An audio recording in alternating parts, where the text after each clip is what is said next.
Good evening and welcome to the March 2nd Board Workshop meeting. Mr. Gooding, can you call the roll, please? Mrs. Pickle-Antonio? Here. Mrs. Mooring? Here. Mrs. Coates? Here. Mrs. Horn? Here. Mr. Manley? Here. And if you'll all stand and join us in the Pledge of Allegiance. I pledge allegiance to the flag of the United States of America and to the republic for which it stands, one nation, under God, indivisible, with liberty and justice for all. Are there any recommended changes to tonight's agenda? If not, is there a motion to approve the agenda as presented? Thank you, Mrs. Horn. Is there a second? I'll second. Thank you, Mrs. Mooring. Any discussion? Mr. Gooding, can you call the roll?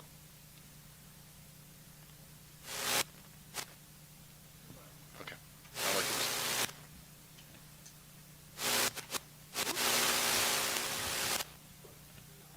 I don't know.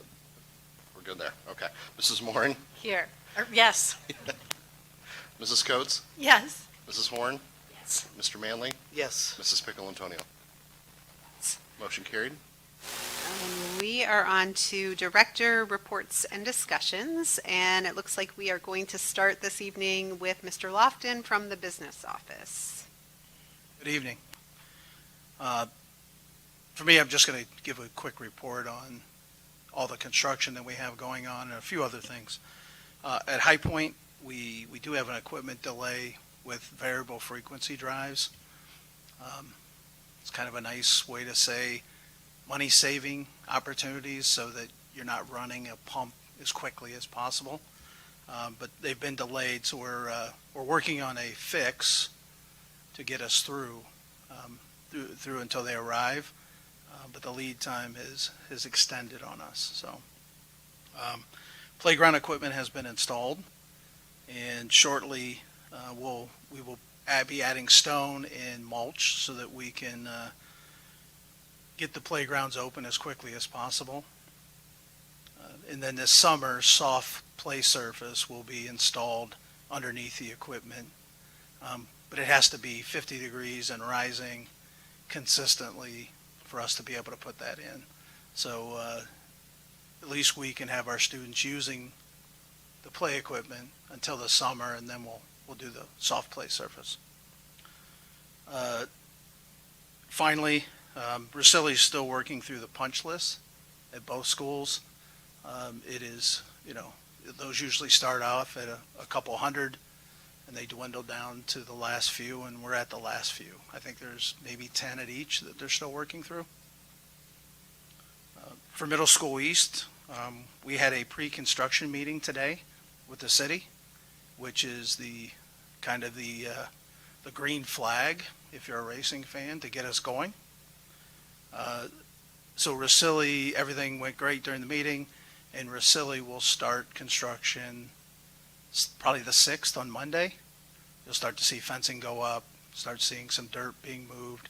They've already had some equipment there. We've already removed a few trees. So you'll start to see it pick up quicker. High school athletic field. If you've driven by, you see the bleachers, right? The former home bleachers are now up on the visitor side, and they continue to construct the home bleachers. Curbs for the track and the athletic field are going in place. And a week ago, we had a meeting for the athletic field installation. So a pre-installation meeting, making sure everybody's on the same page, getting ready to start that installation. It's about a month process, and so they have to do stone. They have to get all the drainage tile in, and then the last thing is when they put the field on. Okay. Next week we're meeting for track, for the track installation to get ready for that. So it continues to move forward, and when you drive by, you kind of see that open field, but there's plenty of work going on. With that, in that area on the 6th, on Monday, they are going to start placing the one-room schoolhouse onto the foundation. So that'll take a few days, depending on weather. It's supposed to be nice next week, so we're hoping that we can hold off the rain and get that process done. Blacklick Athletics, tennis courts are still on hold until the asphalt plants open in April. The easternmost multi-purpose field, we have to wait till the sod facilities can start harvesting the sod. It could, with the warm temperatures, we could see it here at the end of March, but we're hoping early April that they can start pulling that sod up and then bringing it in and installing it. So, scoreboard will be used next week for the first time for the multi-purpose, which is, we don't have electric out there, so we're going to have to tie it into a generator to get it to work, but we will use it. There's a scrimmage on the 9th is the first thing that lacrosse is going to do out there, so we'll be able to use the scoreboard that has been installed. The softball fields are coming along. They dropped off half the clay today that's needed for the infields. With the rain tomorrow, there won't be any clay moved at all, so we're actually covering it to keep it from getting too much moisture in it. We'll let it dry out Saturday and Sunday and come back on Monday, get the remaining portion of the clay delivered, and they'll start laying those fields out. If you haven't been out there recently, the foul poles are up. They've put the benches in, the cubbies in the dugouts. It's moving along. They've added more concrete. The softball building is getting real close.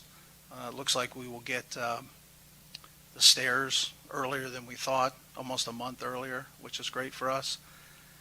But it's moving along. It's going great. So hopefully they can start practicing on the fields maybe the end of next week, or at least the first of the following week. And then the 18th of March is an alumni game. I talked to Catherine Harris, and I didn't know how many people would respond, and they've had over 49 people respond that they would like to play an alumni game. So it's good. It's kind of exciting to see that many people that want to come back. So just a few other things. We continue to work on parking at the high school. It's a never-ending challenge right now. So we just keep throwing ideas out there and trying to figure out what we can do to get through the next couple of years. And then a follow-up to a question that was last month, ridership is up 11.59% from previous year. So that's all I have for tonight. Any questions?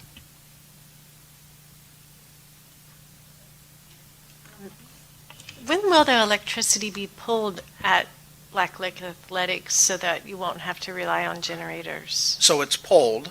Oh, The box is set. Where the guts for all the controls is en route. Should be here early next week.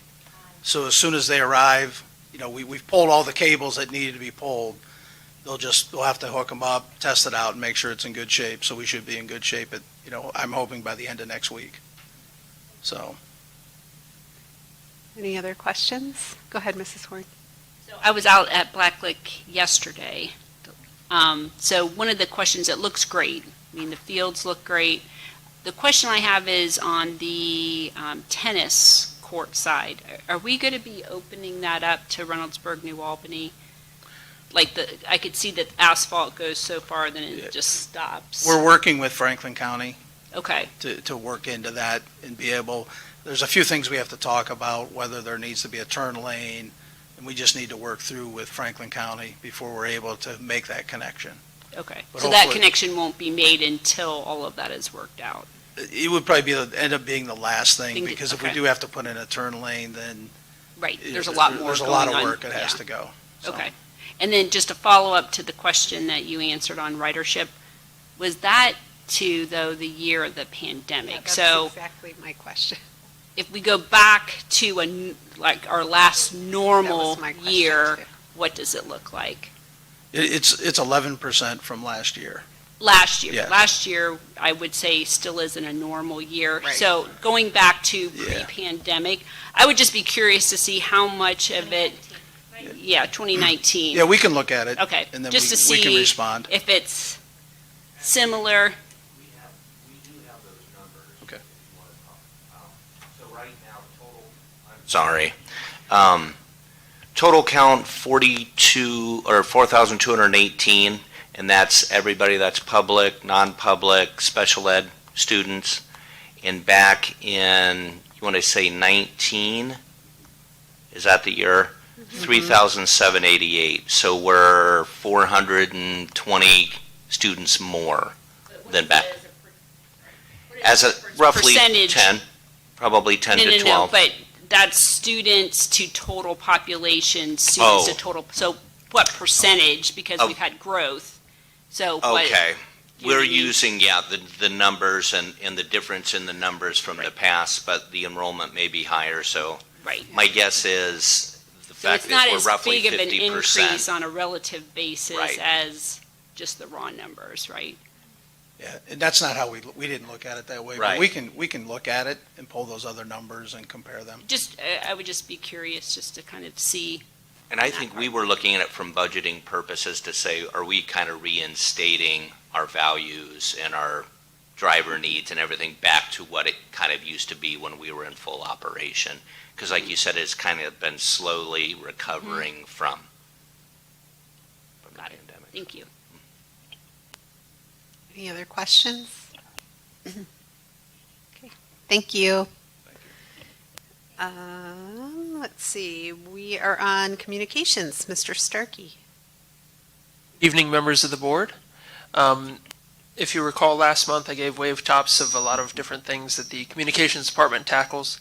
And so this month I wanted to dive into our newsletters. And there's a couple different types of newsletters I'll get into tonight. The first is probably the most visible to those families in our community, and that's our Friday updates. Those go out every Friday from our communications department, and we really those serve as a weekly wrap-up for our district. They used to be monthly newsletters from the district, and then during COVID, they got transitioned to weekly just because more information was coming more rapidly during that time, and we've kept them at weekly just so we can continue to communicate with our families. So with those weekly newsletters, they're divided up into 3 sections. The first section is a weekly wrap-up, and that's sort of the information we really want our parents to know. That's at the top of our newsletter. That's the upcoming information in terms of the school district. That's recaps of things that are happening, whether it be highlighting the one-room schoolhouse being moved or whatever it may be. That's the most pressing information from the school district. The second section is our views from around GJPS. And so that is where we just love to highlight and celebrate what's happening in our classrooms, around our buildings, whether it be guest readers or science projects or whatever it may be. We love to just showcase the learning and the activities that are happening in our classroom and bring people smiles in their Friday updates.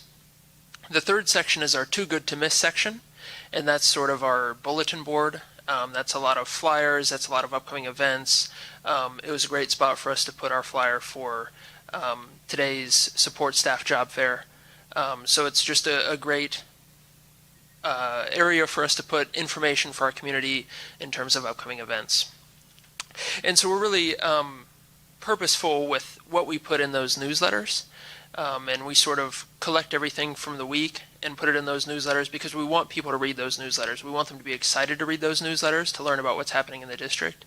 And then we'll take that information and repackage it or repurpose it wherever else it may fit, whether it be social media, different places on our website, if it's a flyer, printed out versions, or whatever it may be. So the Friday updates is kind of our collection of all of our information, and then we'll disseminate it from there. And a question from last month was how many community members, so that was one thing I talked about last month, was it goes to all of our families in the district, and then community members also have the opportunity to sign up if they don't have anybody in our schools. And so we have 656 community members signed up as of last week. It's interesting because we always have at least probably 2 or 3 people a week that sign up. And so we haven't reached our cap yet, apparently, because we still have people signing up, but that number does ebb and flow. We notice after graduation, we're guessing a lot of grandparents or aunts and uncles may drop off of our district newsletter communication. But then we continue to grow that number throughout the school year. So that number does ebb and flow as we go through the year. Since January 1st, we've sent 8 weekly newsletters, all on Friday, and they average 11,364 views. And so we know that eyeballs are on there, and so we know it's a very important driver of communication for our district. The next sort of, I'm going to lump it as a newsletter, is our mailers. So we obviously sent a mailer this in December to talk about all of our Phase 2 construction projects. And so I think I had talked about last month, our mailers are an impactful tool in our toolbox because we know we can reach a larger audience than just our Friday newsletters or a social media post because it's now targeted to everybody who lives in our attendance boundaries. And so we know it's important in a important way for us to communicate because for some parents it may be a refresher, information that they've seen in the Friday updates or in the newsletter, and that's okay. We're okay with refreshing our parents, but really our mailers are also there to help level set for everybody in our community to understand where we are, because you may live in our community, but if you don't have a student here, you aren't checking our social medias, you aren't getting your Friday updates, and so the mailers really serve a purpose for us to level set as a community. And so we continue to look at ways to potentially work mailers in and opportunities for when and where those may be applicable, again, just to get everybody on the same page when it comes to everybody who lives in our attendance boundaries. And a little note from our Phase 2 mailer that went out in December and tying it to our Friday newsletter, we had 36 people sign up over winter break to receive our Friday newsletters. And that's could be somebody talking about it at a holiday celebration or whatever. But that was also the time that our district newsletter went out, and there was information on how community members can sign up to receive those Friday updates. So people read their mailers and signed up to receive more communications from the district, so that's definitely a promising sign. The third newsletter I want to talk about is exciting because it's brand new. We just sent out the first one on Tuesday, and that's our Inside the Pride staff newsletter. And so that's an exciting piece for us to just communicate with our staff, get our staff on the same page. And we're fine-tuning it. We're getting feedback. Like I said, our first one went out this week. So we're getting feedback on what people want in there. Obviously, there's things we want to push out, but what information does our staff really want to hear from the district? And so this first one that went out this week had professional development opportunities, celebrations of what's happening in our classrooms, particularly thanking our staff and for all their hard work. And so that's something that we're excited about. We're planning on having that monthly, just to have a regular cadence for us to be able to push out information directly to our staff and have it be targeted to our staff instead of community information that they also receive. The final thing I want to talk about tonight doesn't relate to newsletters, but it's something coming up on the calendar that I just wanted to touch on, and that's our Gahanna Forum. And so we are working to ensure that our schools are a safe and welcoming environment for our students and our staff to both learn and teach. And so one way that we're working on that is with this Gahanna Forum. We have partnered with both the mayor's office and the police department.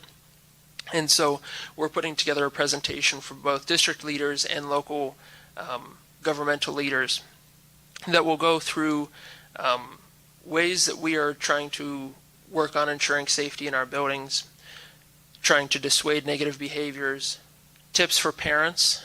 It is a community event, so we also want to have tips for parents because this is a community thing, and we're all working towards that. And so we're hoping that this forum will again help level set and get us all on the same page so that we can all work on it together. And so that is March 15th from 6:30 to 8 p.m. in the Middle School West Auditorium. So those are my updates for tonight. I know it's two sort of categories there, but any questions either on the forum or any of our newsletters? Yeah, I wanted to know, first I want to say I'm excited when I see the cooperative plugs, that I see from coming from parks, coming from the city about our schools, and that we're doing that for them as well. I love that, and really makes me happy, and to see that happening more and more. And I know that they appreciate it too. So good job. And I love the mailer and everything you said about that, because I've had a lot of people comment and they feel excited and acknowledged, like just affirmed. And I think it's instilled new confidence in a lot of people, just about our growth and just all the great things that are happening in our public schools. And the new newsletter, I was really excited. I really enjoyed reading every bit of it. And, that again, it gave me a new sense, and I was so happy to see people being affirmed and acknowledged, and I just loved every bit of it. So thank you for your work on that. And the newsletter, I always read it. I read it more now than I did when I was a parent. So it was hit and miss, to be honest. Yeah, I think, everything, you're getting it and reaching different people, and the cooperative aspect of it, I just really... Thank you. Oh, question about the views. I missed the number about the views. The readership in the newsletter is 656. And So we have 656 community members who have signed up to receive our newsletter. Our average weekly views on those newsletters is 11,364. I didn't even think I got that right. Well, okay, so that's what I have. Yeah, that's really great. Thank you. Any other questions, Mrs. Coates? What Dion said, I thought the staff newsletter was amazing. Did you hear any feedback? Some has rolled in. I think that we're going to continue, like I said, to see what people want in there. Because it's one thing, obviously there's things that we want to push out and things that our staff need to be aware of. And certainly we've taken a lot of direction from the Q, which has been in existence, in terms of curriculum and things that our teachers want to have in their inboxes as well. So we're going to continue to fine tune that each time it goes out. Oh, great job. Thank you. Any questions? My question was really just, and you've already answered it, but I wanted to know what feedback, not really specifically about content you got from staff about the internal newsletter, but did you get any feedback about the existence of having an internal newsletter? The reason that I asked that question is that in the height of the pandemic, I think one of the things that we were hearing most often from staff is that they felt like there was all this communication going on with community at large, but they didn't feel like they were receiving communication tailored to them or first. And so I just wondered if there was any just general feedback about the fact that there is, I mean, I know that we have had the Q, the curriculum update, which they were getting regularly. I just wondered, though, have you heard anything in general about the existence of an internal? I personally have not. Okay. Interesting. Okay, thank you. Yeah, I'll be curious to hear if you do hear any feedback. For sure. We can keep you updated. Thank you. Thank you. Any other questions for Mr. Starkey? Okay. We are going to move on to curriculum. Mrs. Elliott is here for Ms. Holloman. Great. In for Ms. Holloman. Tia wanted to be here, but she had a previously scheduled commitment prior to the board workshops being scheduled, so she will be back with us next month. A few updates that she sent along. The first is related to our high school BOLD process, which you've heard us share about before. It was, we had a lengthy discussion at the December SLA meeting. So we met again with the BOLD cohort on February 21st, so just a few days back. The morning was spent sharing and reflecting on the inquiry units that they had been planning and it engaged staff in a gallery walk where they were able to take a look at each other's work and, kind of reflect on the authentic products that the students were engaged in, as well as just overall reflection on the implementation.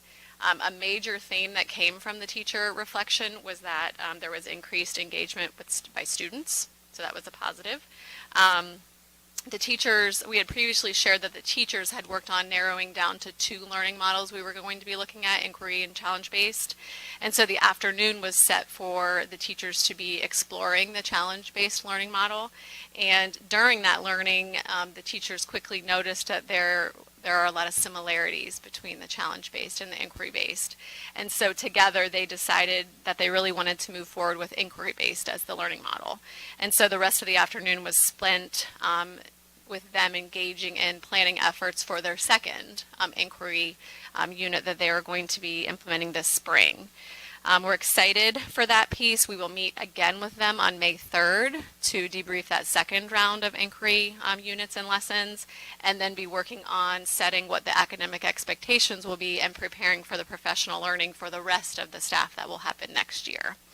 The next update I have is related to our summer job fair. We have our annual summer job fair that's scheduled for March 15th, and that will be held in the high school in the high school gymnasium. The Gahanna Chamber of Commerce helps to organize this event, and it's a great opportunity for our students to connect with summer job opportunities. We've had great success with this in the past, and so we're excited, and you can look for communication to help push that out as well. March 17th, we are going to have our high school program showcase. We are excited to bring in members from the Workforce Development Advisory Council to be able to tour some of the programs at the high school, specifically the DECA program, the Engineering and Fab Lab, and the Science Academy. And the goal is for the council members to see learning in action, to connect with students, and then use that information to be thinking about future work-based learning opportunities that we can have partnerships with. And so, that's something that's really exciting to be hosting. I'm going to front load a little bit for next month. As I said, Tia will be back, and she'll be joined by Sharon Soriano, who is our math curriculum coordinator. Every so often, districts need to do a review of curriculum, and it was time for us to be taking a look at our K-5 math program. And so there's been an extensive math curricular tool vetting process going on. And so they're going to be here to share about that process. That we will hopefully be putting a motion on the April board agenda to be adopting a new math curriculum. So next month we'll hear a lot about that. Questions for Mrs. Elliott? Go ahead, Mrs. Maury. For the showcase, and maybe I just don't know the makeup of the workforce development group, but would it be smart to invite the folks from the city's economic development department to also see our programs in that manner? Sure. Yeah, we always want to invite as many people in as possible. So I'll have to get with Tia. I have a list. I would have to pull it up of the members of that council. Right. And I think we do have some membership, but we can take a look at, if there is some expansion we need to do on those invites. Okay, that'd be great. Any other questions for Mrs. Elliott? I had a question. It's exciting that we're looking at math curriculum. I think I heard you say that the intent would be to have us voting in April. So I guess my question is, I know we don't have workshop until 2 weeks before that. Will we have the materials to look at? Prior to that workshop. Just the actual, cost of the program and things like that? Well, or? it sounds like there, and I don't want to assume anything, but I thought I heard you saying that there is perhaps something new. Mm-hmm. So I think Yep. being able to take a look at what is new would be helpful ahead of time, particularly if we're going to be voting on it 2 weeks later. Okay. Sure. I know at the workshop the intention is to go into an in-depth discussion about that, and then, And I totally appreciate that. I know for me, it's really difficult to digest and process in person. Sure. It would be really helpful to be able to look at it ahead of time so that then when we're hearing the presentation, it's a repetition of the information in a different format so that we can process to be able to ask questions. Sure. That would be wonderful. I know that that puts a time crunch on you, so That's okay. I think we could probably see if the publisher we choose has an executive summary that can be presented to the board. I'm sure they would, because others have probably suggested that. yeah, So, yeah. Sounds good. Thank you. Any other questions? Okay, thank you, Mrs. Elliott. Thank you for stepping in tonight also. Next, we are to Human Resources, Mrs. Reed. President Piccolantonio, members of the board, thank you for having me tonight. I have a couple things I'd like to share with you. The first thing is really just another glimpse into some of the work that happens in the HR office. I'd like to talk to you about licensure renewal. It's a big task and takes a lot of time. As you can imagine, most of our staff members that we employ in the district hold some sort of license or permit. So one of the tasks for HR is to track all of those and to make sure that when those certificates, licenses, permits expire, that those staff members get those renewals done on time. So Rebecca Hall is our licensure warrior, and she helps out a ton with this work, so appreciate her.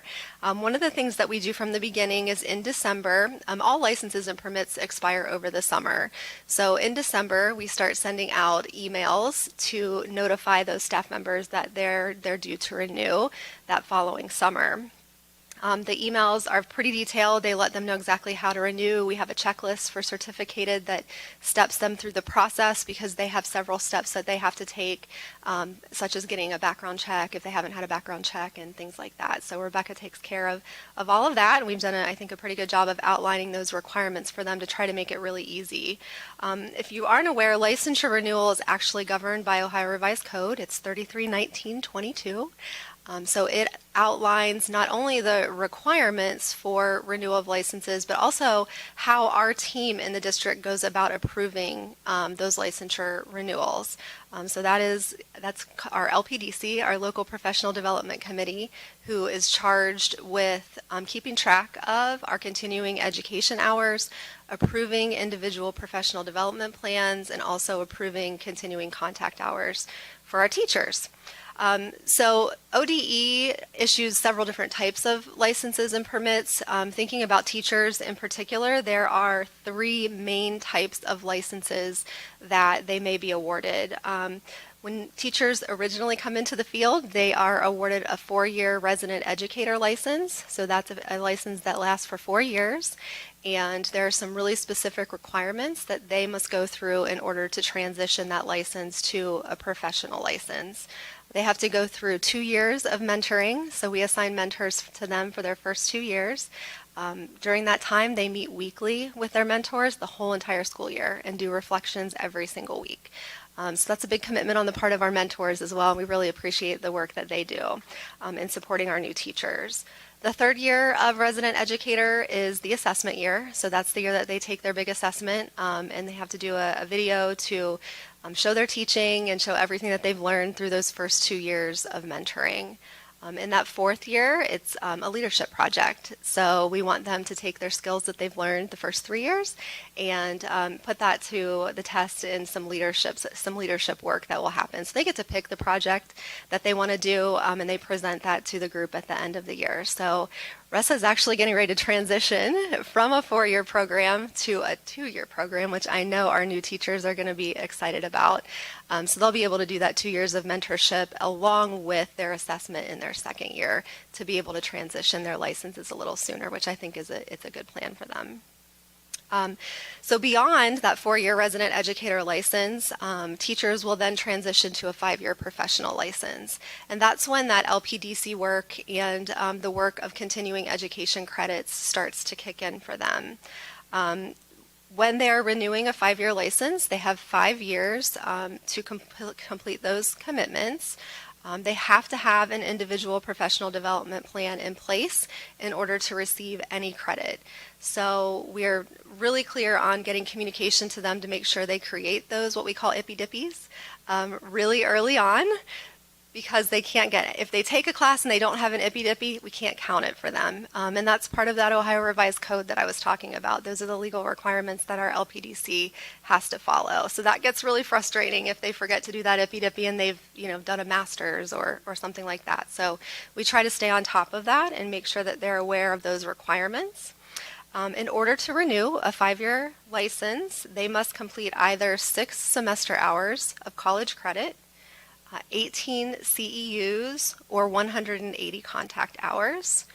They can receive some of those contact hours through some equivalent activities such as maybe a book study or attending a conference or being a part of a committee related to curriculum, things like that we can award credit for. So it doesn't all have to be college coursework or classwork that they're doing. There's a pretty wide range of activities that they can complete to get those requirements in. But anything that they complete has to go through our LPDC. So for all 670 plus teachers that we have, all of them are sending things through that committee, getting them approved, and making sure that we are getting those licenses renewed in a timely manner. So appreciate the work of the LPDC. It's a big commitment. They meet every single month, and we usually have a big old list of IPI-DIPIs to approve and continuing contact hours to approve, and most of them have been on that committee for a long time, and I really appreciate their support. They're a great resource to the district. We actually have 3 teachers and 3 administrators that make up the LPDC as well. Yep. At the time that teachers renew, something else that is really interesting that the state allows us to do is they can be considered what we call consistently high performing. So they have to complete the coursework for their renewal, but if they meet the requirements for consistently high performing, which include being at the highest rating on OTES for 4 out of 5 years, and then also they have to display district or state level leadership for 3 out of the previous 5 years. So if they meet both of those requirements, they can be exempted from the continuing education requirement for the following licensure renewal cycle. And we do have several teachers in the district who have met that requirement and been able to be considered consistently high performing. So that's a really great honor. So that is it for licensure renewal. Just a glimpse into how that works. The other thing I'd like to talk to you about a little bit tonight is job openings. I told you last month that we were really excited to get our certificated job postings going, so I just wanted to give you an update on that. We have had 47 certificated job openings, believe it or not, already this year. So I wanted to kind of explain how we get to that 47. We have had 13 retirements. We have had 4 resignations. There are 5 positions that we had to post because the teachers who were filling those jobs were considered interim hires. And an interim hire means you were hired after the first day of school. So if you're hired after the first day of school, what you would see on the board agenda is that that person is their contract is automatically non-renewed at the end of the year without any board action, and we are required to repost that position. So we do have a few of those. We also have 1 leave of absence that is being approved for next year that we are hiring for. And we have had 13 internal transfers or hires. So that's either a current teacher who has applied for a position that's been posted and has been awarded that position, or we had to make some moves within the district, maybe due to enrollment or something like that. So those were all internal moves that created a position. And then finally, we have had 11 new positions that have been posted. So those were positions that you approved through the 5-year forecast that we've started working on. It's actually 10 FTEs, but it's a total of 11 positions. 2 of those were half-time. So we have filled 14 of those positions so far, and I am hoping by the board agenda due date in the next week or so, we will have 8 more of those positions filled. So hopefully, by the time you get to vote on this March 16th, we'll have 22 positions that we will have filled. Again, you won't see all of those on the board agenda because some of those were internal transfers or internal moves that may have happened, but we're hoping to get some of our new teachers hired, get those on the board agenda for you in March so that we will be all set for next year. And then finally, I wanted to give you an update on the job fair that we held today. We had our first classified job fair. We were really excited about this. We had representatives from transportation, food service, custodial maintenance, and special education who joined us to do some meet and greets with potential candidates, even do some little mini interviews. We did two sessions today. One was from 9 to 11 this morning, and the second one was from 4:30 to 6:30 this evening. I left downstairs about 6:15, but this morning we had 35 candidates come through, and when I left at 6:15, we also had 35 candidates that came through. So that was interesting to have the exact same number. But great participation, many community members, people who are local to Gahanna that, I think Mr. Maley had mentioned before, may not even have been aware that there were positions right here in their district. So it was great talking with them. We feel like we were actually even able to send a few over to Human Resources to get started with I-9s and background checks today. So it was a really great event. We're looking forward to doing that on an ongoing basis, possibly monthly. We're going to tweak a few things and see how it goes, but it was a great event for us. So we're really excited to be able to continue that. Appreciate the work of Adam Kunkel, our Human Resources Coordinator, who put all of that together for us. Communications helped us get the word out through social media and flyers and such. So we'll, again, continue to improve the process, but we're really happy with the way that the first one went. So that is all I have. Thanks, Mrs. Reed. Anyone have any questions? I just have one, and I don't know if you might not have this number in front of you now, so if you don't, you can follow up. The statistic that you mentioned about the number of graduates from Ohio State this year versus prior years is one that I think is really, and I think it really easily illustrates what is going on in the job market. So whenever you get a chance, I feel like I've been mentioning that statistic in very loose terms, but I would appreciate a reminder on what the numbers actually are. I think it's just a really quick and easy way to illustrate to people what we are facing as we move forward with staffing. So thank you. Thanks. Any other questions? Yep, sure. Can I tell one more story? Okay, it was so cute. So at the job fair this morning, we had two students who were either a recent graduate of Gahanna or a graduating senior, and they were brothers. They came this morning for the job fair, and they both got to move on to the next step for a potential position in the district. I think they were both looking for custodial positions, and so tonight their parents brought back two other brothers for the evening job fair. So we had all four of them today. It was so cute. That's really neat. I mean, it's wonderful to live in a community where there are people who graduated from the district and they want to come back and work for the district. It's wonderful. Thank you. Next, we are going to move on to special education. Mrs. Wigging. Good evening, everybody. So tonight, in follow-up from the last month, I'm going to talk about our preschool program. And so I thought I would just give a general overview to get us all on the same page about what preschool programming is in the state of Ohio. And it's not new to Gahanna or to our state. Our public schools have been providing special education preschool services since 1975. We have been required to find students who are disabled in our district and provide opportunities for services. We get referrals from an agency called Help Me Grow, which provides services to students or young children, infant to age 3. We get parents who refer students to us, physicians, our community preschool programs, and sometimes peers that are in our program are also identified. So lots of different ways we get students identified for special education services. And again, Gahanna has been a district who's provided services within the district for a very long time. The Educational Service Center of Central Ohio initially provided services to students with disabilities in Gahanna through a contract, and some of the services were provided in our buildings and others were outside of our district. Ironically, in 1993, I was a preschool teacher and had many Gahanna students actually in Hamilton local, and then I was here in Gahanna teaching at Stony Brook in a public preschool that Gahanna offered. So it was exciting when I came back to Gahanna, and in 2014, we actually took the program over from Educational Service Center.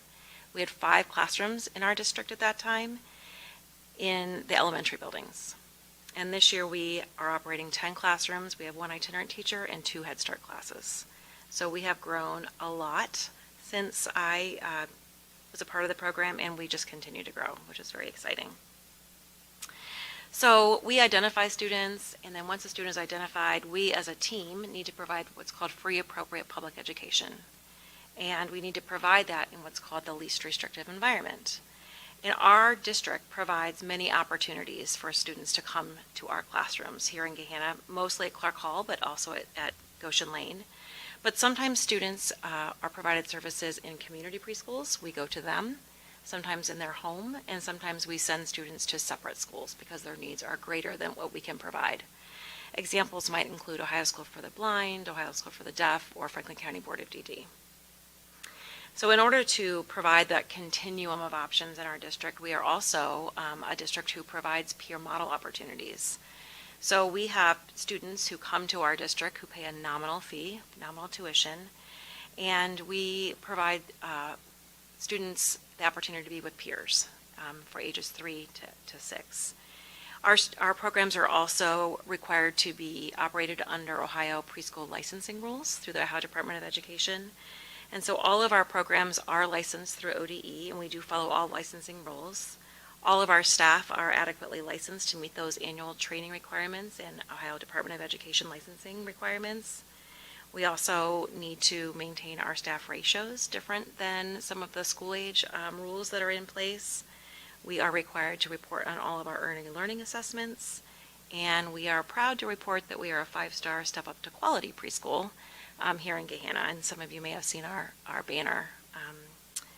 Most, actually all, daycares have the Step Up to Quality rating, and we're really proud, and I want to thank Missy Grimmett for getting us that 5-star rating. Once a student is in our program, the services they can be provided range. So all of our preschool students are required to have the early learning standards taught to them by a licensed preschool teacher. And then all of our students with disabilities are also provided services by an intervention specialist or a speech-language pathologist. Students also could receive related service such as occupational therapy, physical therapy, adaptive physical education, or transportation. So that's our program sort of in a nutshell about what we provide. There's a lot of learning that goes on in our preschool classrooms, and recently our preschool team did do a curriculum audit as well. We've been using a number of different preschool curricular materials and bringing them together to create our own curriculum. And over the last 2 years, we've been doing a curriculum review, and in the fall, we will be implementing a new preschool curriculum, a holistic curriculum called Frog Street Early Learning. It's a curriculum based off the early brain development research, and it is a holistic approach to teaching young children. It looks at providing curriculum support in language, cognitive, physical, and pre-learning or pre-thinking skills is what they call them. It includes literacy and math, concepts to get them ready for kindergarten. It integrates strong social emotional intelligence development. It works off the conscious discipline curriculum, so it ties in some of the work that's going on in our elementary schools, and it is very intentional to meet the differentiated needs of all of our learners. So we're really excited about that. To give you a little glimpse into our program, I thought I'd share with you the focus for February. Our learners were sprinkling kindness everywhere, and some of the things they did last month during their February focus were reading stories about friendship, decorating donuts, they called them kindness donuts, celebrating similarities and differences in each other. It was really cute. They all put paint on their hands, lots of different colored paints, and they brought it together to mix paint and show how coming together can create different opportunities. They created a quilt square to create a school-wide kindness quilt. They learned how to be kind to the earth by playing with sensory recycled materials, and they played kindness bingo. They also made bookmarks, which each of you have in front of you. In order to support the whole child, we also offer opportunities in our preschool program for our parents and our families. This month and March, and I guess last month, February, we'd offer 4 2-hour parent sessions focused on parenting styles, prevention programs, encouraging positive behavior, and preparing for school success. That is being done in partnership with Concord Counseling, so that's been a really great partnership with them. On March 16th, we're hosting a family fun night here at Clark Hall from 4:30 to 6:30 if you'd like to join us. It is truly just an opportunity for preschool students to come together to play with their families, with each other, and to build relationships. So that's an exciting time. There'll be bounce houses and slides and dancing and painting and lots of different fun things. Yes, 4:30 to 6:30 here at Clark Hall. Another thing I'd like to share with you that just is really timely is that right now we are administering what's called the alternate assessment. In the world of special education, there is legislation that we are required to have all students in our district participate in statewide assessments. Some students, due to their significant cognitive disability, are unable to access the traditional state assessment. So we administer what's called Ohio's alternate assessment to those students with significant cognitive disabilities. And our window just opened, and it's open until April 28th to finish those assessments. We also have been challenged to try to get our percentage of students who participate in alternate assessment reduced over the last number of years. In the state, there's a cap of a 1% participation for students to participate in the alternate assessment. We were at 1.7 a couple of years ago, and this year we are below the 1% participation rate. So that's been nice to see that shift. We have done a number of professional development trainings. We've studied the decision-making framework as teams, and currently we are just below the 1% participation cutoff for grades 3 through high school. Those alternate assessments do meet the graduation requirements for competency for our students to earn their diplomas at the high school level. At 3rd grade, where they start, it does meet the requirements for the 3rd grade reading guarantee as well. So that's just a bit of information that's happening right now in the field of special education. And then finally, I thought I would share with you just some events coming up very soon. One is our annual Spread the Word campaign, and that is taking place on March 22nd. You might have seen the flyers to buy t-shirts. The theme this year is inclusion. It takes all of us, with the us in the middle of inclusion. And Gahanna Lincoln High School is hosting an event on March 22nd from 10:45 to 1:10 p.m. All are welcome. It's in the high school gym, the front gym there. And that's an exciting event that is very well attended every year if you'd like to join. And then finally, we are hosting, in collaboration with a number of other departments, a resource fair for our families here in Gahanna. It's an opportunity where we're bringing families and parents together with community agencies to provide them assistance or resources they may not be aware of. A lot of them are focused on students who are at risk or students with disabilities, but there are also other vendors that will be there and agencies to provide information to our families. That's April 13th from 5:30 to 7 here at Clark Hall, just prior to an event being held over at the high school at 7 o'clock that evening.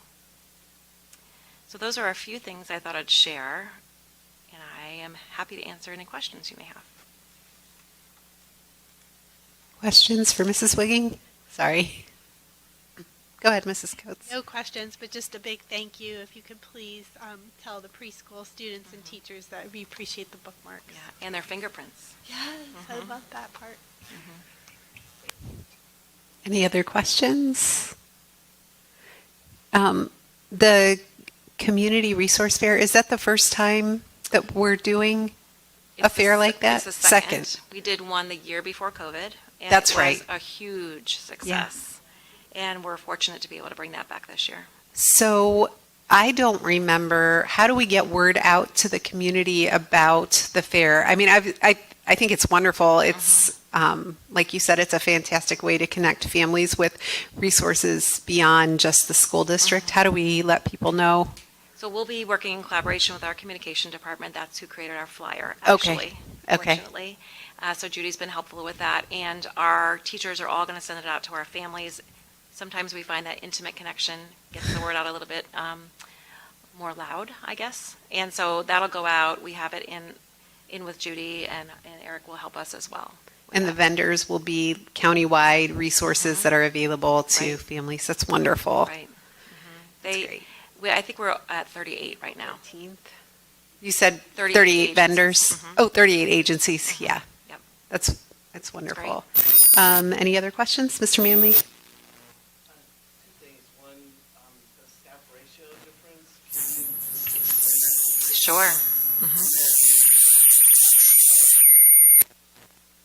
I missed who you wanted to thank, but congrats on the 5 stars. That's awesome. C. Grimmett is our coordinator of preschool programming, and she works really hard at making sure our licensure is up to par. So she's a person to thank for that. So preschool has a ratio of 1 adult per 8 students for students with disabilities in our district. And so we have to watch very carefully whenever somebody is out, and HR helps us do that to make sure that we don't break preschool licensing rules, which is a little bit different than school age. We can combine larger groups of children in school age than we can for ages 3 to 5. Questions? Thank you, Mrs. Wigging. Next, we've got technology, Mr. Blackwell. President Pickle Antonio, members of the board, I'm here today to talk about just one of the projects we're working on in the technology department right now. We're in the process of piloting a new help desk system, and when I say piloting, it is a full implementation of this new system, and it's most likely that we will decide to commit to using it going forward. So we've had weekly calls with the vendor, we've been importing our real data into the new system, and so far it's been going well. And the main goal of the system is just to increase our efficiency within the department with our workflows and our processes and our communications. And I know that help desk sounds like probably, not very interesting system to those outside the tech department, but we really rely on it heavily. We use it for both help desk ticketing, where staff members and teachers and students can submit their issues to us. And it also is where we store all of our inventory information and record who has what Chromebook, which room has this desktop, and all the asset tagging and so forth. And of course, our technology staff use the system almost all day, every day. And it's really what allows us to provide that good customer service to our teachers that we're very proud to keep going, because it keeps all of our information organized. Without it, if we try to rely on something like email, then say somebody was out for the day and that's the person the teacher emailed, well, that teacher is not going to get a response until that person's back, right? So we really need this organized system where we can all work together to respond to these issues. And we don't like to look at the help desk system as a work order system, because it's more of a communication platform and an information management platform, and we like to say that every help ticket is a conversation. There's a lot of back and forth and sharing of data that happens to get those issues resolved. And the reason we're looking at a new system is just some shortcomings in our current system.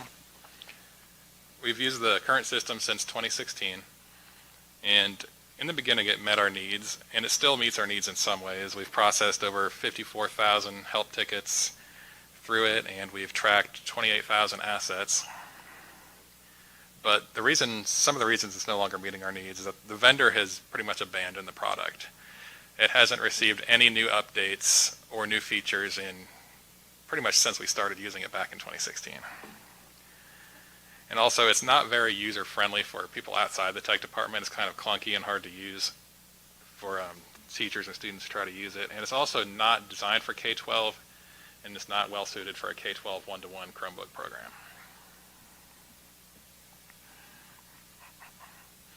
We especially have difficulty with the distribution of Chromebooks and then the collection of the Chromebooks for the summer. It wasn't really meant to handle that sort of thing. So we find ourselves using outside systems for that, things like Google Forms and Google Sheets. And during those collections, we rely heavily on parent volunteers and others within the district. And it being a free form, it is very, introduces a lot of human error, like incorrect asset numbers, incorrect student IDs. In fact, it took us until December to go through and correct all the data for the Chromebook collection at the end of last school year and to track all those things down.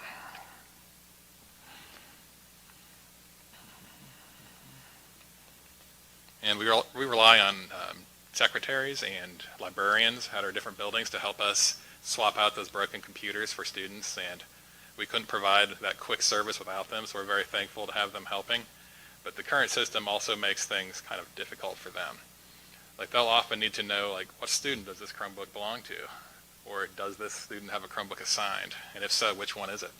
And right now they send us a chat message every time they have one of those questions, because the current help desk system doesn't integrate with any of that data very well. And it's very difficult for us to let any additional people into that system.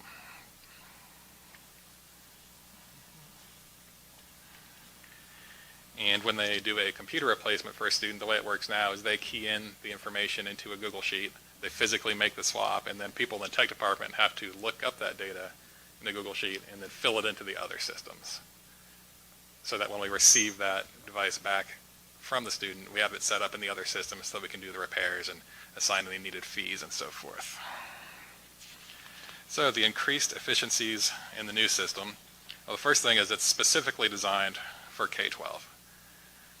It's meant to handle one-to-one programs, and it's let to have as many people as we need to be working within the system at the same time. We can assign different levels of rights to different types of people, like technician, Chromebook helper, administrator, and so forth. And also, it'll no longer be its own data silo. It will integrate with our other programs. Specifically, Infinite Campus, it will be aware of our class rosters and our teachers and our students, and that'll give us some abilities, like a teacher can say, I want to put a new help desk ticket for a student, and they can just pick the student from their list of students because it knows who's in that teacher's class, and so forth. It also integrates with our Google Chromebook management, which will be really helpful. That way, anybody in the system can look and see which student has a Chromebook assigned to them, which Chromebook it is, and if they logged into it last, or maybe someone else logged into it, it could help track it down and things like that. On the ticketing side, it's going to be a more user-friendly experience for the teachers and students and other staff who put in tickets. And like I said, it can pull in that Google and Infinite Campus data and merge it together to make that whole process easier. It also allows for more flexible communication, such as having multiple people follow a ticket, because sometimes a ticket can be a project with a lot of parties involved, and all those people can now be added on to the ticket and be receiving the email updates as new comments are put on the ticket. It also has some neat features, like if you're a teacher and you're opening a ticket about some software program, there's actually a button within the help desk where you can record your screen and then include that to send to us. We think that'll be really helpful too. And it'll also give us the ability to organize all of our knowledge base articles that we write, like how to fix various problems that we see a lot, so that when a teacher opens a ticket, while they're waiting for us to respond, they'll also get a little list of, maybe these will be helpful tips for you. And as great as the ticketing part is, it's really the inventory piece that we think is going to help us out. It'll eliminate the need for all those external forms and separate systems that lead to so much errors and repetitive work. It'll allow the Chromebook helpers to look up devices and also lock and unlock them with a simple button right inside the help desk. Because sometimes if we need a student to return a device, or if a device is missing, we'll lock it. And then it shows up, and right now they have to ask us to unlock it, but now they'll be able to do that themselves. It also has some really neat auditing tools. A teacher can look up their class list and see which asset tag numbers each kid is supposed to have and check off whether they do or not, and if there's any damage or anything like that. There's also some automated auditing where if a student other than the assigned owner is logging into a machine, it'll tell us about that. And it also will mark Chromebooks as at risk if nobody's logged into it for a while. Has it gone missing? What has that student been using?